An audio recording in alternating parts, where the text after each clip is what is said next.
रम्या एक बहुत ही जिद्दी लड़की थी, इसलिए वह छोटी छोटी बातों पर अपना घर छोड़कर चली जाती थी। दरअसल रम्या पहले से ही एक बहुत नटखट लड़की थी, इसलिए वह अपने स्कूल में रोज मौज मस्ती किया करती थी। क्योंकि रम्या की माँ उसी स्कूल में टीचर थी, इसीलिए रम्या कभी स्कूल में नाचती थी तो कभी अपनी सहेलियों को परेशान करती थी। इसी वजह से रोज टीचर रम्या को बहुत डांटते थे, लेकिन रम्या को उससे जरा भी फर्क नहीं पड़ता था, बल्कि वह घर पर भी उल्टा सीधा काम करती रहती थी, जिसके कारण उसकी दादी रोज उसे डांटती और बुरा भला कहती थी। कई दिनों बाद एक दिन स्कूल में नवीन नाम का एक नया लड़का आया। रम्या को नवीन बहुत पसंद आ गया, इसलिए उसने यह बात अपनी सभी सहेलियों को बताई। उसकी सहेलियां बोली, ये लड़का इतना अच्छा नहीं है, इसके पीछे मत पड़। लेकिन रम्या को तो नवीन ही पसंद था, इसीलिए रम्या अपनी सहेलियों से नवीन के बारे में पूछने लगी। तभी वहाँ रम्या की माँ आ गई और उन्होंने देखा कि नवीन मोबाइल इस्तेमाल कर रहा है। इस पर उन्होंने तुरंत नवीन से मोबाइल ले लिया और कहा कि वह अपने पेरेंट्स को बुलाए। लेकिन रम्या तो नवीन से प्यार करने लगी थी, इसलिए उसने बहाना बनाकर अपनी माँ के पास जाकर चुपके से नवीन का मोबाइल उठा लिया और उसे वापस नवीन के बैग में रख दिया। जब नवीन को उसका मोबाइल वापस मिल गया तो वह रम्या की ओर देखने लगा, मगर रम्या जानबूझकर उसकी ओर नहीं देखती थी। घर पहुंचने के बाद रम्या ने कंप्यूटर से नवीन को मैसेज किया। धीरे धीरे दोनों की चैटिंग शुरू हो गई। अब रम्या पूरी तरह नवीन की दीवानी हो चुकी थी, वह उससे बहुत करीब हो गई थी। इसलिए जब भी घर में नेटवर्क या लाइन चली जाती थी तो रम्या बहुत परेशान हो जाती थी, क्योंकि वह नवीन से बात नहीं कर पाती थी। आखिरकार रम्या ने अपनी ही माँ के मोबाइल से नवीन से बातें करना शुरू कर दी। अब रम्या और नवीन दोनों को स्कूल में पकड़ लिया गया था, इसलिए रम्या की माँ ने रम्या को बहुत बुरा भला कहा। गुस्से में आकर रम्या की माँ ने उसका टीवी, मोबाइल और इंटरनेट सब कुछ बंद कर दिया, ताकि रम्या नवीन से बात न कर सके। अब रम्या की माँ रम्या को सुधारने के लिए उसे एक बाबा के पास ले गई और वहाँ से उसके लिए ताबीज लेकर आई। फिर वे रम्या को लेकर एक मंदिर गई, जहाँ रम्या ने 108 बार लौटकर परिक्रमा की। इससे धीरे धीरे रम्या बहुत परेशान हो गई और उसी दिन से उसने नवीन को देखना ही बंद कर दिया। लेकिन रम्या तो एक शरारती लड़की थी, इसलिए वह रात में ही चुपके से नवीन के घर, नवीन के पास चली गई। वहाँ रम्या के माता पिता ने उसे पकड़ लिया और उसकी खूब पिटाई कर दी। कुछ ही दिनों बाद नवीन भी रम्या को छोड़कर सिंगापुर चला गया। इससे रम्या बहुत गुस्से में आकर अपनी माँ को बहुत बुरा भला कहने लगी और चुपचाप स्कूल चली गई। धीरे धीरे समय बीत गया और रम्या एक बिगड़ी हुई लड़की की तरह रोज किसी न किसी के साथ लूडो खेलने लगी, जिससे उसे जरा भी शर्म नहीं आती थी। अब रम्या अच्छी जिंदगी जीने के लिए हॉस्टल में रहने लगी, लेकिन दिन भर पढ़ाई करने के बजाय केवल मौज मस्ती किया करती थी। लेकिन जिस अर्जुन के साथ रम्या लूडो खेला करती थी, वही अर्जुन बाद में रम्या को भूलकर उसकी ही दोस्त के साथ चक्कर चलाने लगा। यह देखकर रम्या ने अर्जुन से खूब झगड़ा किया, पर अर्जुन को कोई फर्क नहीं पड़ा, क्योंकि वह तो पहले ही रम्या से अपना फायदा उठा चुका था। अब रम्या अर्जुन के बिना बहुत उदास रहने लगी थी, इसीलिए उसने अपनी सारी पढ़ाई लिखाई छोड़ दी और हर समय सिर्फ अर्जुन के बारे में ही सोचती रहती थी। उसकी सहेलियां रोज उसे समझाने की कोशिश करती, लेकिन रम्या समझने को तैयार ही नहीं थी। आखिरकार उसकी तबीयत बहुत खराब हो गई और उसे तुरंत अस्पताल में भर्ती करना पड़ा। वहाँ डॉक्टरों ने उसकी सहेलियों को काफी बुरा भला कहा, जिससे वे बहुत नाराज हो गईं और तुरंत अर्जुन को फोन करके रम्या की हालत के बारे में बताया। लेकिन अर्जुन को इसकी जरा भी परवाह नहीं हुई। यह देखकर रम्या की सहेलियां बहुत गुस्सा हो गईं। इसी बीच रम्या के माता पिता उसकी तबीयत बिगड़ने की वजह से बहुत परेशान होकर उसे देखने आए, परंतु अर्जुन के कारण रम्या अपने ही माता पिता से रूखे सख्त लहजे में बात करने लगी, जिससे वे बेहद दुखी हो गए। कई दिनों बाद जब अर्जुन को कॉलेज में दूसरे स्थान पर आने के लिए पुरस्कार मिल रहा था, तब रम्या वहाँ पहुँच गई। अर्जुन को देखकर वह बहुत खुश हुई, लेकिन अर्जुन ने उसे अनदेखा सा कर दिया। फिर भी रम्या उसके पास गई, पर अर्जुन ने अपनी माँ के सामने ऐसा बर्ताव किया जैसे वह रम्या को जानता ही न हो। यह देखकर रम्या को बहुत बुरा लगा। वह अर्जुन की माँ को सारी सच्चाई बताने ही वाली थी कि तभी उसकी एक और सहेली ने कहा, रम्या,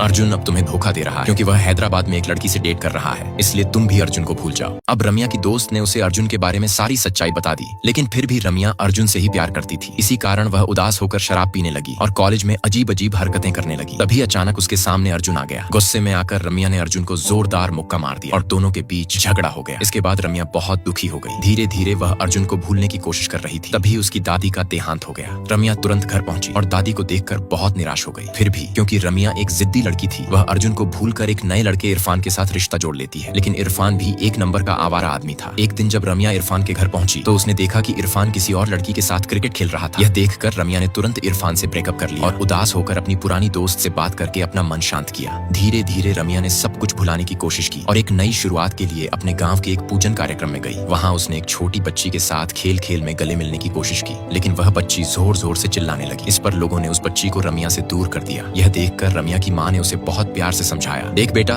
तेरी सारी सहेलियां शादी करके अपनी जिंदगी में सेटल हो चुकी हैं, लेकिन तू अब भी ऐसे आवारा की तरह भटक रही है। अब वक्त आ गया है कि तू अपनी जिंदगी को संभाले और एक नई राह चुने। अब रम्या की माँ रम्या को बहुत प्यार से समझाती हैं, बेटी, अब तुम्हारी उम्र भी बहुत हो गई है, तुम्हारी सारी सहेलियां शादी करके बच्चे पैदा कर चुकी हैं, तुम कब तक इस तरह अकेली रहोगी। यह सुनकर रम्या अपने अतीत के बारे में सोचने लगती है। जब इरफान उसके साथ था तब रम्या बहुत खुश रहती, लेकिन अब उसके जीवन में कोई नहीं है। यही सोचते सोचते वह उदास रहने लगी थी। माँ की बात सुनकर रम्या ने शराब वगैरह सब छोड़ दी और एक सीधी सादी अच्छी जिंदगी जीने की कोशिश करने लगी। इसी बीच एक दिन जब रम्या एक ग्रोसरी मॉल में खरीदारी करने गई तो वहाँ उसकी नजर अपने पुराने स्कूल के बॉयफ्रेंड नवीन पर पड़ी। नवीन ने भी रम्या को देखा तो वह चौंक गया। रम्या मुस्कुराई और उससे कुछ बातें करने लगी। बातचीत के दौरान रम्या ने नवीन को अपने घर आने का न्योता भी दे दिया। जब नवीन अपनी पत्नी और बेटी के साथ उसके घर आया तो रम्या के मन में जलन होने लगी, क्योंकि वह अब तक अविवाहित थी, जबकि नवीन शादीशुदा था और उसका एक प्यारा बच्चा भी था। बातों बातों में रम्या ने नवीन से उसकी पत्नी के बारे में पूछा। नवीन मुस्कुराते हुए बोला, मेरी पत्नी बहुत अच्छी है, हम दोनों और हमारी बेटी बहुत खुश हैं। यह सुनकर रम्या को भीतर ही भीतर झटका लगा।